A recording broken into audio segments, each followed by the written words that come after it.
Hello friends, hope you all are fine. Today we are going to start our chapter number 3 of class 9 economics, and the name of chapter is poverty as a challenge. Basically in this chapter we will study that how an individual become poor, and when he or she is suffering from poverty, what about the consequences which she or he have to face, or what about the struggle which they have to do throughout their life if they are being in the circle of the poverty, or they are facing the challenges of the poverty.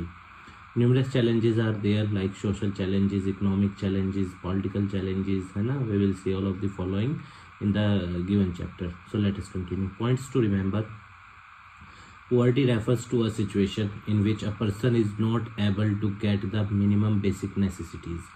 गरीबी उस चीज़ को बोलते हैं जब एक इंसान इतना भी काबिल नहीं होता कि वो अपने लिए बेसिक चीज़ें जैसे रोटी, कपड़ा, मकान, इन सब को खरीद सके, इसलिए भी वो काबिल नहीं है, मतलब वो व्यक्ति बहुत ही ज़्यादा पुअर सिचुएशन में है of life, food, clothing, shelter etc for his और हर सस्टेनेंस, मतलब अपनी जीविका चलाने के लिए वो एबल नहीं है. एवरी फिफ्थ इंडियन, क्योंकि below poverty line rate our country का 21.9% है, ये याद रखना आप. Every fifth Indian is poor, हर पांचवा व्यक्ति इंडिया के अंदर गरीब है. Latest data of the world bank के हिसाब से India is having the largest number of poor people in the world, और दुनिया में सबसे ज़्यादा गरीब लोग अगर किसी देश में हैं तो हमारे यहाँ पे हैं, इंडिया के अंदर. However, latest reports suggest that India is no longer a nation having largest number of poor people in the world. Nigeria अब पहले नंबर पे आता है जहाँ की पॉपुलेशन सबसे ज़्यादा गरीब है, overtook India as the country. पर फिर भी चलो ये तो कोई नहीं, वो देश आ गया है, पर हम ये इस चीज़ पर चर्चा कर रहे हैं कि हमारे यहाँ लोग गरीब क्यों हैं.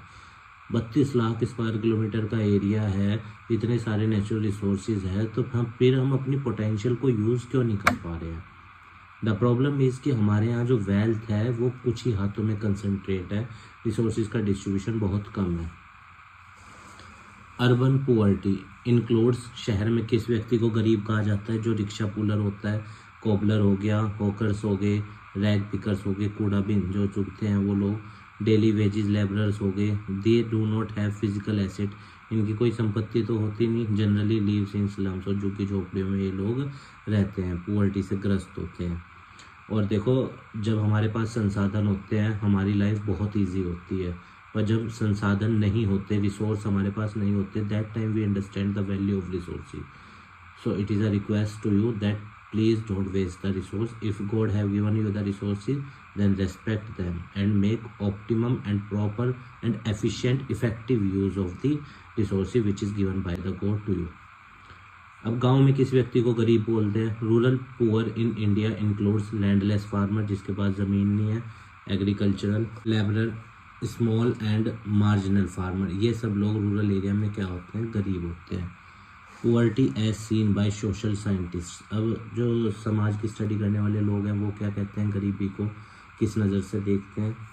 Poverty relates to the level of income and consumption. Generally समाज के अंदर गरीब व्यक्ति किसको माना जाता है हमारे यहाँ पे?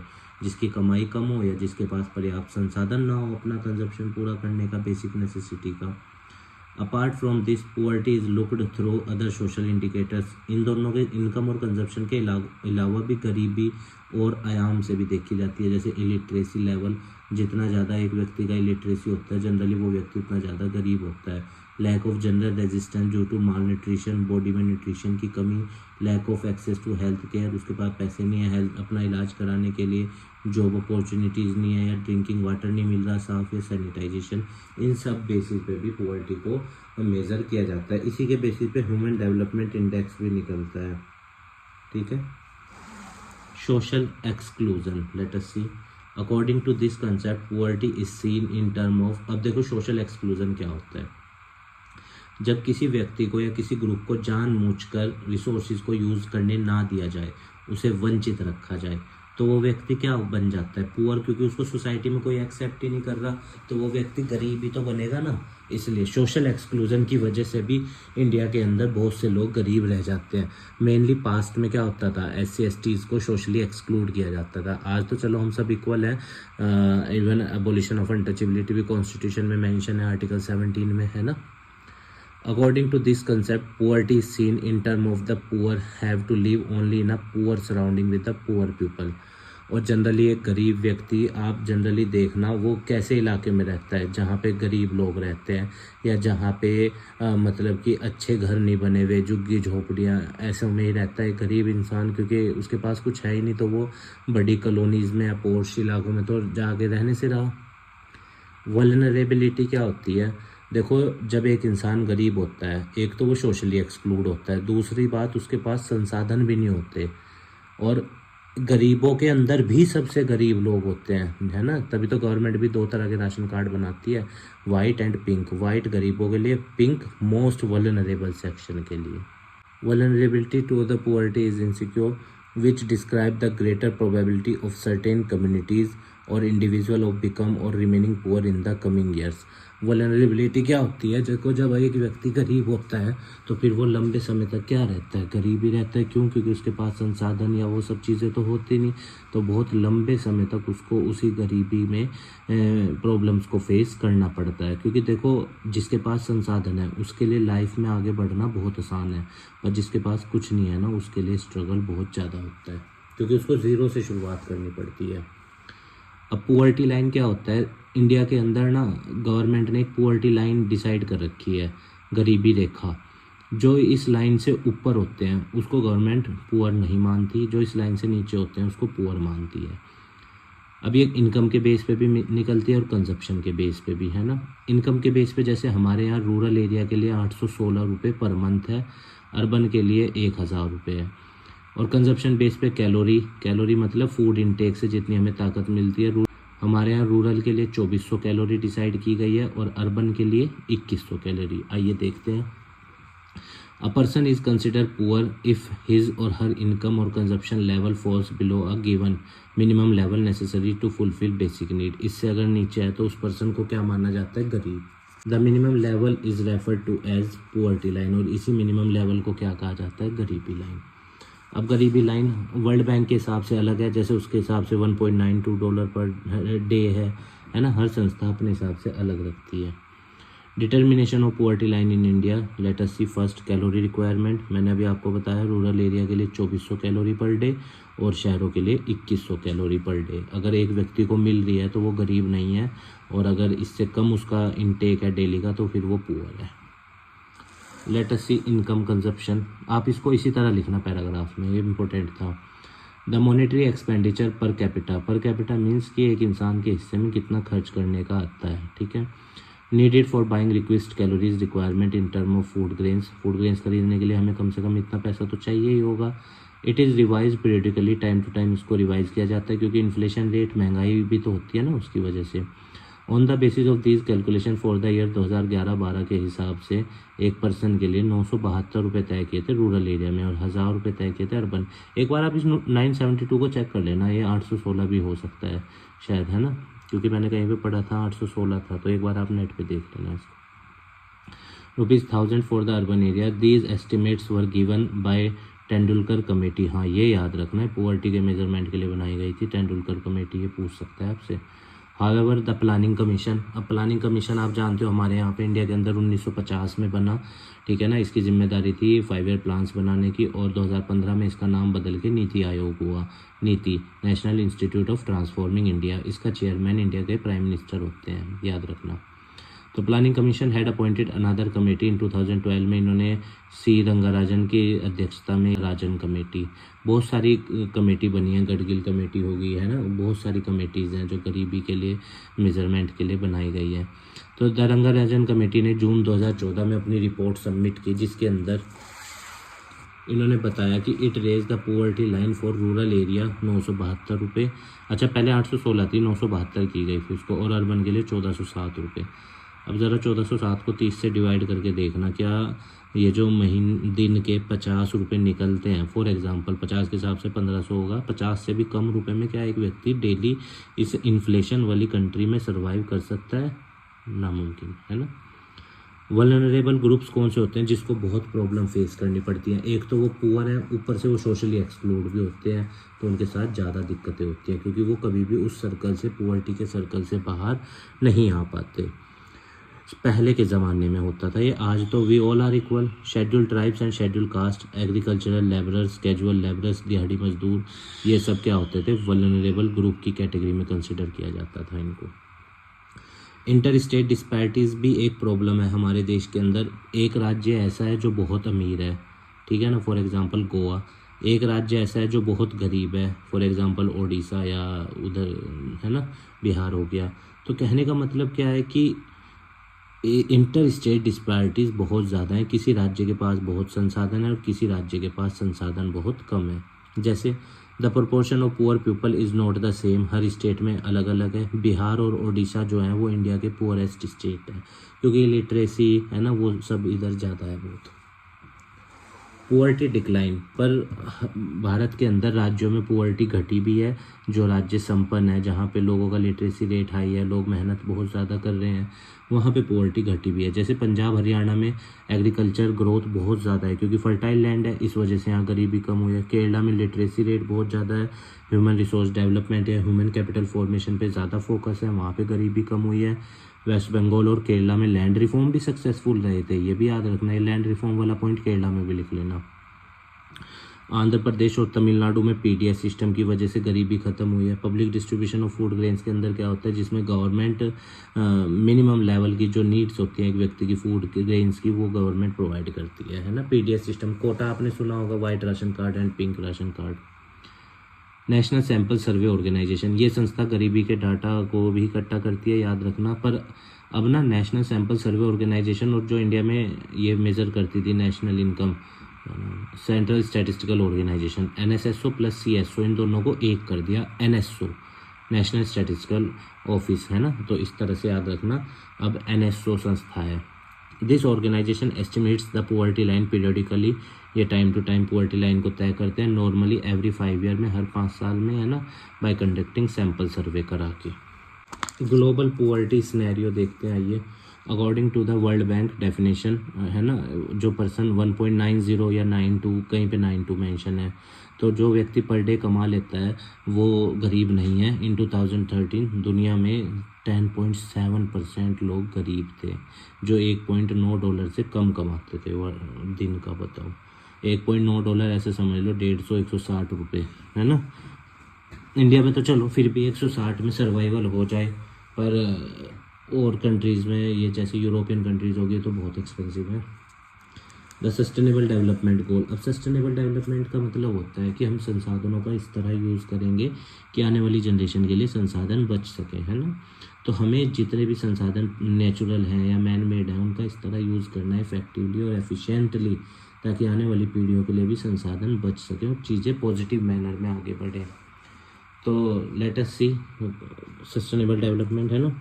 और यूनाइटेड नेशन ने ये किया है कि पुअर्टी को हम 2030 तक ख़त्म करेंगे, पर ये होएगी नहीं, असंभव सी चीज़ है। क्योंकि देखिए स्ट्रगल फॉर वेल्थ बढ़ता है देश में, दुनिया में, जैसे जैसे पॉपुलेशन एक्सप्लोजन होता है। So now let us see causes of poverty.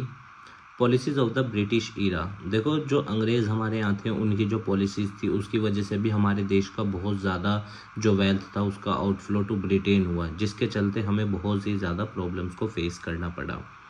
Low economic growth after independence up to 80s और 1980s तक आप जानते हो हमारे यहाँ पे जो था वो पब्लिक सेक्टर की डोमिनेंसी थी। 1991 में आया इकोनॉमिक रिफॉर्म, तो जिसमें लिबरलाइजेशन, प्राइवेटाइजेशन, ग्लोबलाइजेशन थी। 1991 से पहले जितना भी होल्ड था, चाहे 1956 की सेकंड इंडस्ट्रियल पॉलिसी या 1948 की इंडस्ट्रियल पॉलिसी या सेकंड 5 ईयर प्लान है ना, या 1955 की स्मॉल स्केल इंडस्ट्री के प्रमोशन के लिए कारवा कमेटी, जितनी भी चीज़ें बनाई गई सब कुछ पब्लिक सेक्टर के डोमिनेंसी के लिए थी, तो जिसके चलते बहुत ही ज़्यादा स्लो इकोनॉमिक ग्रोथ था। इवन बहुत ज़्यादा पुअर परफॉर्मेंस हो गई थी पब्लिक सेक्टर इंडस्ट्रीज़ की 1990 तक। पॉपुलेशन ग्रोथ की वजह से भी गरीबी होती है, क्योंकि रिसोर्सेज का डिस्ट्रीब्यूशन बढ़ता है, और जब रिसोर्सेज का डिस्ट्रीब्यूशन बढ़ता है तो क्या होता है कि स्ट्रगल बढ़ता है, और फिर कुछ के हाथों में चीज़ें आती हैं और कुछ के नहीं।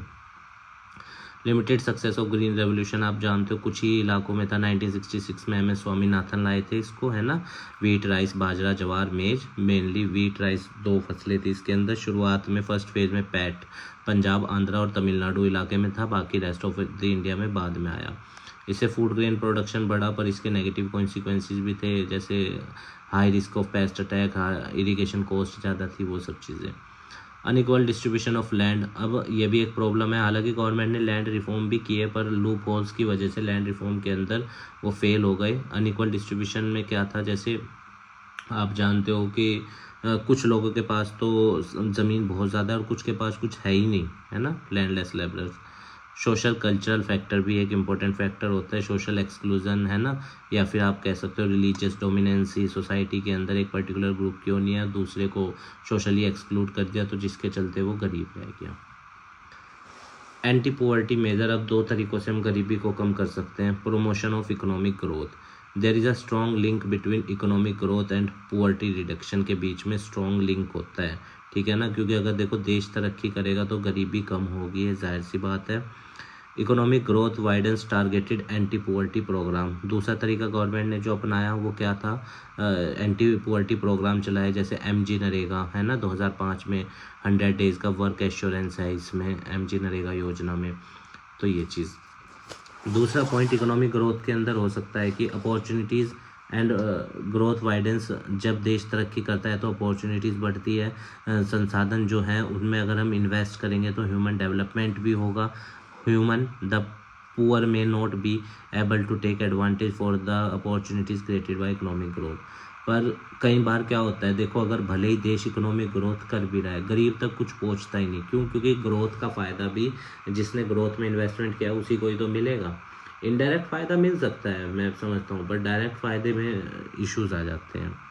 प्राइम मिनिस्टर रोजगार योजना, ये एंटी पॉवर्टी है, पहले इन्हीं को ही देख लेते हैं योजनाओं के। आपको मेरे को कमेंट बॉक्स में इनके ईयर बताने हैं, सर्च करना ज़रूर।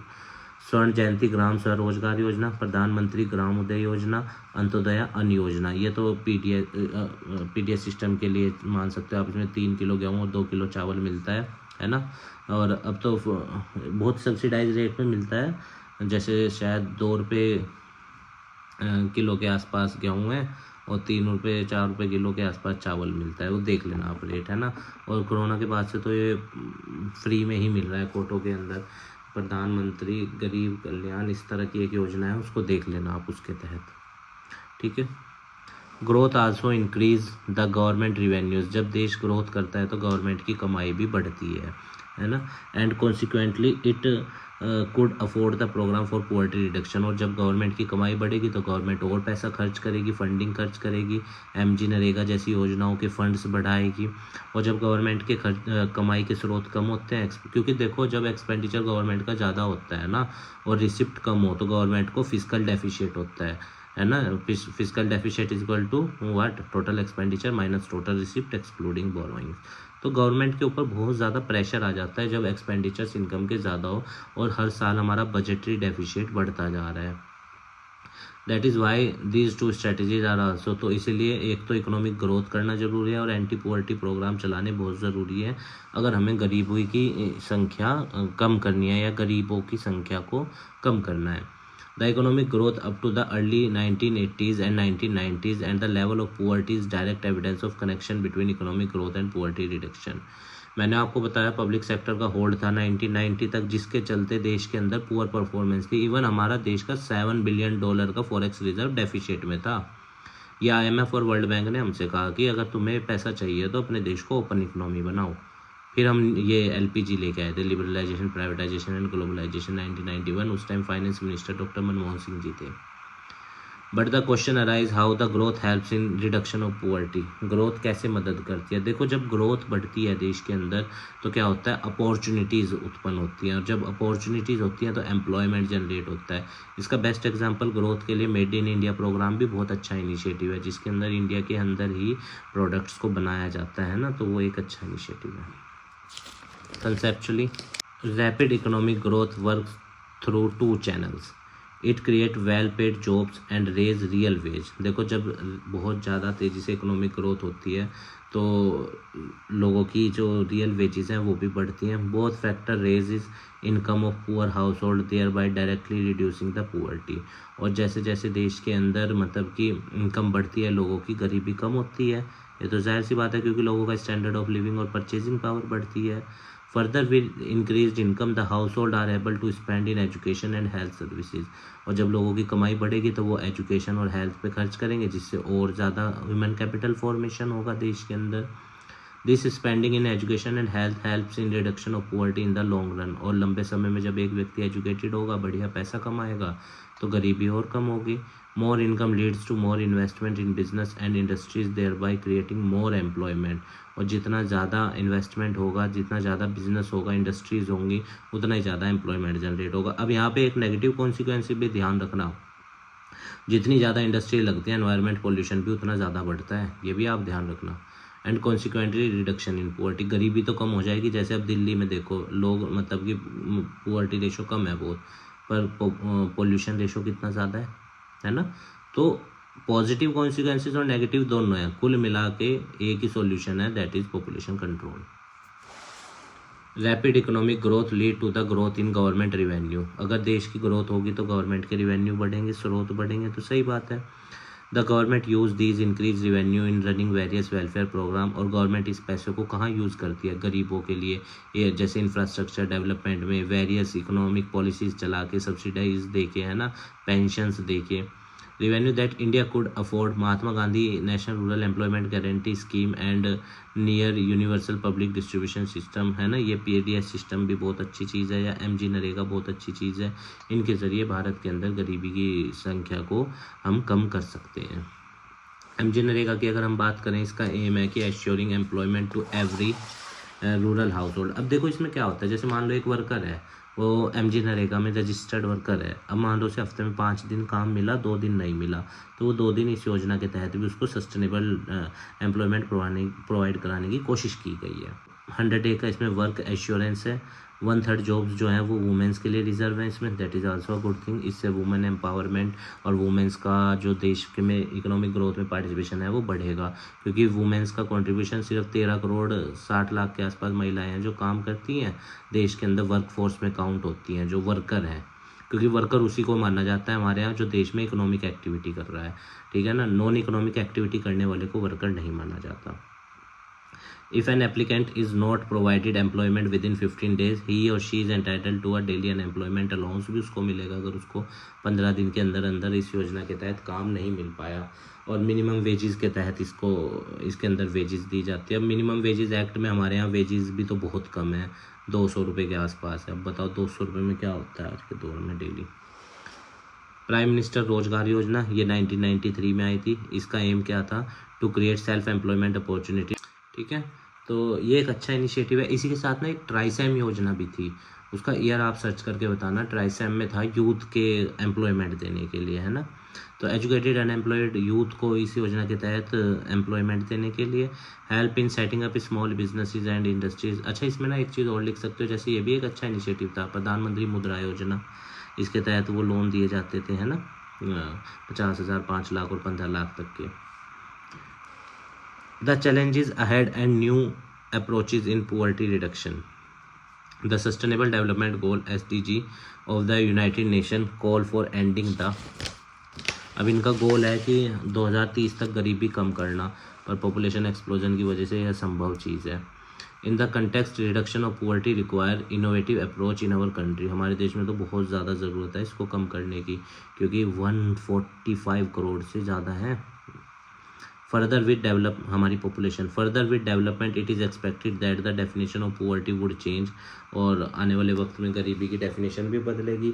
दो we have been able to maintain high economic growth in the last 20 years में हमने। अच्छा देखो, अब ये भी एक चीज़ है, देखो हमारे देश में ना इकोनॉमिक ग्रोथ तो बहुत ज़्यादा है, पर एम्प्लॉयमेंट की ग्रोथ बहुत कम है। इकोनॉमिक ग्रोथ तो हमारे देश की 7% से भी ज़्यादा है, पर एम्प्लॉयमेंट ग्रोथ आज तक 3% नहीं हुई देश की पर ईयर की अगर हम बात करें तो। इकोनॉमिक ग्रोथ और एम्प्लॉयमेंट ग्रोथ के जो बीच का गैप होता है ना, जैसे मान लो फॉर एग्जांपल ये इकोनॉमिक ग्रोथ का कर्व है, ये एम्प्लॉयमेंट ग्रोथ का कर्व है, तो जो ये बीच का गैप है ना, ये इसको बोलते हैं जॉबलेस ग्रोथ। तो इंडिया अभी जॉबलेस ग्रोथ की फेज़ में चल रहा है। Though we have been able to maintain high economic growth, पिछले 20 साल से हमारा देश हाई इकोनॉमिक ग्रोथ मेंटेन करे हुए है, but this has not resulted in creating large number of employment. क्योंकि जॉबलेस ग्रोथ वाला कंसेप्ट चल रहा है हमारे यहाँ, क्योंकि मैकेनाइज्ड होती जा रही हैं चीज़ें, कैपिटलिज्म आ रहा है। We need to make anti poverty scheme programmes चलाने की ज़रूरत है।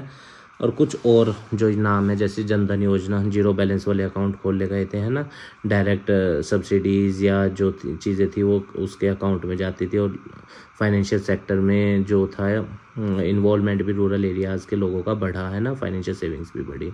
More than 1 lakh crore rupees इसमें लोगों ने अपने अकाउंट्स में जमा किए, 14 करोड़ से ज़्यादा अकाउंट्स खोले गए। That is a good thing. Universal basic income का कंसेप्ट भी अच्छा है। It is considered as an alternative to various state subsidies का अल्टरनेटिव है। पुअर्टी एलिवेशन प्रोग्राम है, 2017 में चलाया गया था।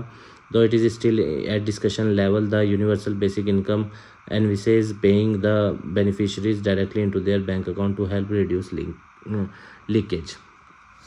अब देखो लीकेज क्या होती है, दो कंसेप्ट होते हैं। पहले इस लाइन का मतलब समझ लीजिए आप। अगर हम डायरेक्ट उसके अकाउंट में पैसे देंगे तो जो बीच में मतलब कि जैसे मान लो कई बार अगर अथॉरिटीज़ के थ्रू गुजरता है पैसा तो फिर बेनिफिशरीज तक कई बार कम पहुंचता है ना। तो इसलिए लीकेज को रोकने के लिए, लीकेज क्या होता है, विड्रॉल ऑफ इनकम। मान लो अगर उस तक 10,000 पहुँचने थे, वो कह सकते हो आप लिखित रूप में कागज़ों के रूप में गए, डायरेक्ट नहीं गए, कैश के रूप में गए, तो फिर क्या होता था 7,000 8,000 इस तरह पहुँचते थे, बीच में रिश्वत या वो सब चीज़ें। पर अगर हम डायरेक्ट उसके बैंक अकाउंट में भेजेंगे तो बीच में लीकेज नहीं होगी, है ना, ठीक है। अब एक होता है injection, addition to money in the economy, that is injection, और withdrawal of money from the economy, that is leakage. तो देखो पुअर्टी कम करना बहुत ज़रूरी है, क्योंकि पुअर्टी अपने साथ और भी सोशल इविल्स लाती है, सोसाइटी को सफ़र करना पड़ता है, क्राइम करप्शन ये सब चीज़ें भी बढ़ती हैं, है ना। और देश की एक इमेज भी ख़राब होती है जिस देश में गरीबों की संख्या ज़्यादा हो, जैसे नाइजीरिया, बुरुंडी ये देश हैं, तो यहाँ पे पुअर्टी बहुत हाई है, ठीक है। तो we should do the hard work and there is also need to control the population so that the struggle for the resources और फॉर द और and the distribution of the resources may get better that time, ठीक है students. उम्मीद है आपको chapter समझ में आया होगा। हमारे काम को सपोर्ट करने के लिए वीडियो को लाइक कीजिएगा, अपने दोस्तों के साथ शेयर कीजिएगा और हमारे चैनल को भी सब्सक्राइब कर दीजिएगा। और स्टूडेंट्स अगर आपकी इस चैप्टर से रिलेटेड कोई क्वेरी है तो हमें कमेंट बॉक्स में बताना, हम उसका आंसर देने की पूर्ण रूप से कोशिश करेंगे। आप स्वस्थ रहिए, खूब लाइफ में आगे बढ़िए, यही हमारी मनोकामना है। इस देश को अच्छा बनाइए, इस समाज को अच्छा बनाइए, अपना अस्तित्व इस समाज में स्थापित कीजिएगा। धन्यवाद स्टूडेंट्स।